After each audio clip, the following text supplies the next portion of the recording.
If you've got a family and you're looking for a big, premium family SUV, step this way and have a look at the new Mercedes-Benz GLB. When the original came out in, 2019, it ticked a lot of boxes. Spacious enough to carry 7 people, tick. Handsome to look at, tick. Big Mercedes badge on the front, double tick. And there's a new one. Mercedes are bringing out a second generation car that promises to be even better. Mercedes calls this a versatile, everyday hero. And normally when a car company says that kind of thing, you roll your eyes. But with this, they might have a point. Because the new GLB can seat a full handball team, carry a broken washing machine to the tip with ease, tows 2 tons, drives 392 miles, and will let you do all of that using the power of either petrol or, for the first time, electricity. Yeah, so there's an electric version and a hybrid version. And I'm going to focus, first of all, on the electric version because I think this car could go down quite well. Because think about it. How many premium electric SUVs are there on the market that seat 7 people, that have really good range, more on that in a second, and can tow a full-size caravan?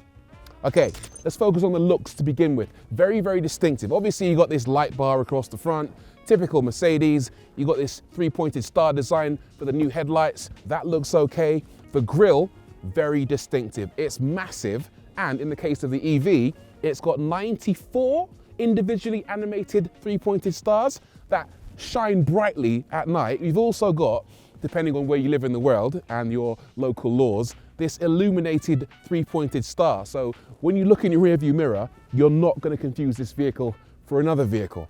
The other thing that's going to interest you is what's under the bonnet, or rather, what's not under the bonnet. Let's take a look.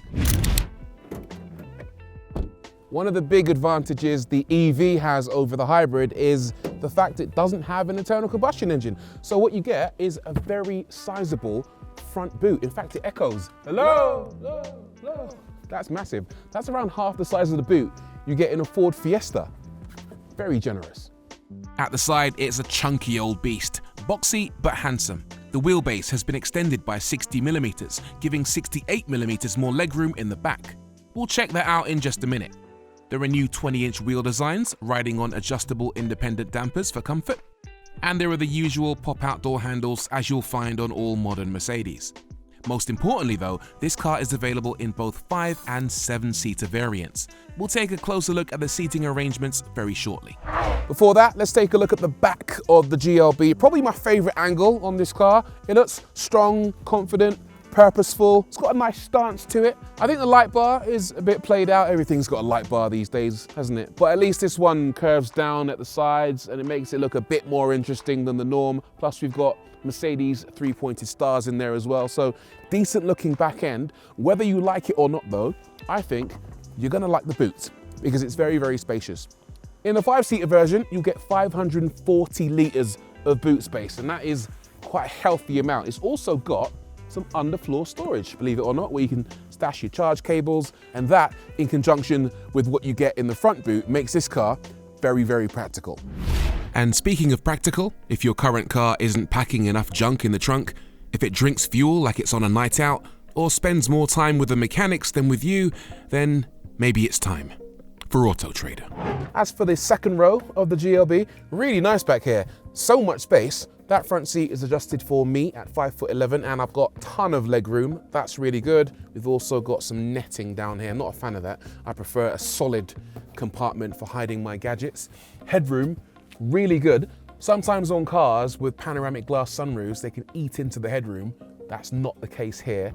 It's so airy and spacious as well. Really like that. That's very good. You've got a couple of USB ports down there. That's handy. No transmission tunnel in this car, so whoever's sitting in the middle won't have to straddle a transmission tunnel. That's a really nice touch. The other thing to look at is whether the window goes down all the way. It didn't on the CLA, but it does on the GLB. That's really nice. So yeah, I can imagine my family being quite happy with this. Little cup holder here. Ooh, what's this? Look, we've got a, is that a mobile phone holder? Although you have to sit like that to watch it. Don't know what that is, but you do have a couple of cup holders as well. Yeah, on the whole, decent. The other cool thing about these seats is that they move forward and backwards, so you can actually slide it forward to give yourself more boot space at the expense of legroom, or more legroom at the expense of boot space. Those who opt for the 7-seater version of the GLB will obviously find a bit more flexibility in terms of the seating arrangements. The third row of seats isn't the most spacious, but it's certainly large enough for even adults on a short trip, or for younger passengers on longer journeys. The boxy exterior shape of the car will ensure plenty of headroom even for those sitting in the third row. The interior is really rather nice. It reminds me a lot of the new Mercedes-Benz CLA, and that's a good thing because that car is lovely inside. I like these seats, they're very comfortable, quite supportive as well. I like the use of materials as well. We've got leather, we've got this shiny trim in the center, shiny trim on the door cards. We've also got loads of room in here as well. So 2 cup holders in the center, and these are clever because they're adjustable. If you push this button and that button, it actually reduces the size of the cup holder in order for you to hold smaller cups or bottles. And you can actually remove that and have one large storage space in the center. That's cool. We've also got a little bit of storage here. That's deep, but not very girthy. And down here, separate storage for carrying a bag or a purse without having to perch it on top of the center console. We've also got a new steering wheel. Again, the same steering wheel from the CLA, which is good because it's got some physical buttons, including a physical adaptive cruise control button and a physical volume knob. Sadly, no physical volume knob on the center console, but that is acceptable. Not everything is perfect in terms of practicality. The glove box is on the small side. You might even struggle to get gloves in there, but on the whole, good looking car. Love these vents as well, illuminated, and the movement on the vents is really rather nice.